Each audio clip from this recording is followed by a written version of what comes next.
দেখি লিয়াস হোসেন তো মনে করেন এখন উই থাকে বিদেশ। আর উই হইলো মনে করেন পাকিস্তানের একজন বিষ।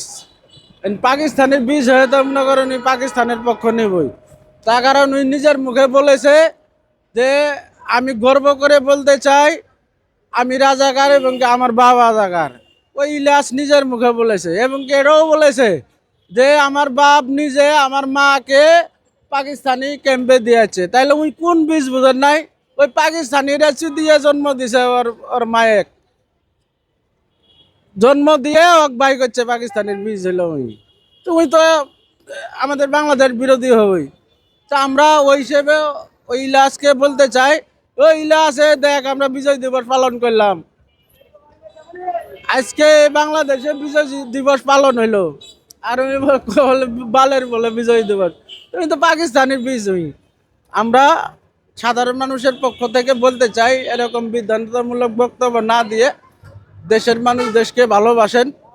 সর্বোচ্চের মানুষ যেহেতু বাংলাদেশের এই স্বাধীনতা যুদ্ধে সময় আমাদের বীর পূর্বপুরুষ যারা ছিল তারা ৩০ লক্ষ রক্তের বিনিময়ে এই বাংলাদেশ স্বাধীন করেছিল। ২ লক্ষ মা বোনের ইজ্জত হরণ করে বাংলাদেশ স্বাধীন হয়েছিল। তো এখন মনে করেন আমরা বাঙালি হয়ে যদি মনে করেন আমরা যদি পাকিস্তানের পক্ষ নেই বা ওই পাকিস্তানের দালাল হয়ে, তাহলে তো এটা আমাদের লজ্জার বিষয়। এটা তবে আমাদের মতো সাধারণ মানুষ যারা তারা তখনও মনে করেন গামছা বেঁধে যুদ্ধ করেছিল।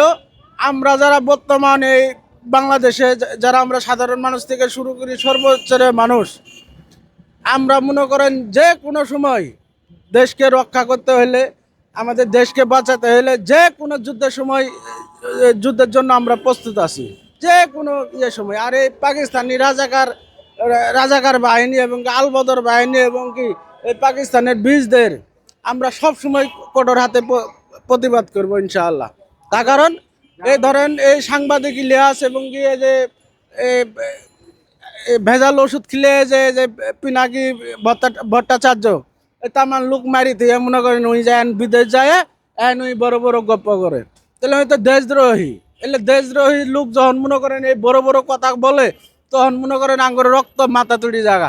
আমরা তাদেরকে উদ্দেশ্য করে বলতে চাই, ওই পিনাকি ওই ইলিয়াস দেখ আমরা বিজয় দিবস পালন করলাম, ওই বলে বালের বিজয় দিবস বলে করে। তো ওই জন্যই আমরা বলি এরা হলো পাকিস্তানি বীজ, এরা হলো পাকিস্তানি দালাল। এরা তখনও মনে করেন পাকিস্তানি দালাল আসছিল তার বাপ, এখন উইও মনে করেন ওই পাকিস্তানের বীজ হিসেবে বাংলাদেশের বিরোধী করে। আমরা সাধারণ মানুষ এটি মনে করি। আচ্ছা, জামাত ৭১কে মানে না, দেখি কিভাবে দেখছেন?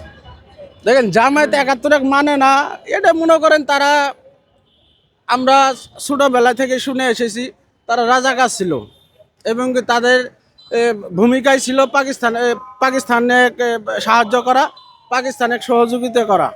আমরা এটাই শুনে এসেছি এবং টেলিভিশনেও তাই দেখেছি। তার কারণ সত্যিকারই যদি মনে করেন রাজাকার না হইতো তাহলে আজকে যারা এই যে বড় বড় বক্তা মনে করেন কিছু কিছু বক্তা সবাই নেয়, কিছু কিছু বক্তা মনে করেন বলে যে এই বিজয় দিবস বলে ভারতের বলে, এই বিজয় দিবস বলে ভারতের। এলে চোখের মধ্যে সরম নাই, এরা তো পাকিস্তানি বীজ। এরা এই মাদাচ্ছুতেরা এরা যদি পাকিস্তানি বীজ যদি না হয়তো তাহলে আজকে দেশকে নিয়ে ষড়যন্ত্র করতে না।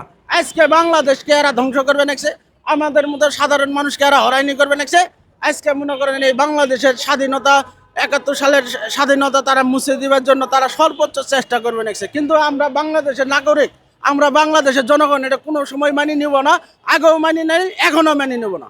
এরকম যদি মনে পরিস্থিতি হয় আবার আমাদের মতো সাধারণ মানুষ অস্ত্র তুলে নিতে বাধ্য হব, আমাদের মতো সাধারণ মানুষ। তার কারণ ওরা পূর্ব রাজাকারের দোষ ছিল, রাজাকার ছিল, এখনো তাই। তার কারণ ওটি যদি না হয়তো ধরেন ইব্রাহিম একজন বক্তা কালকে মোবাইলে দেখলাম, ওই বলে স্বাধীনতার ঘোষণা বলে উনি দিয়েছিল ইব্রাহিম বক্তা।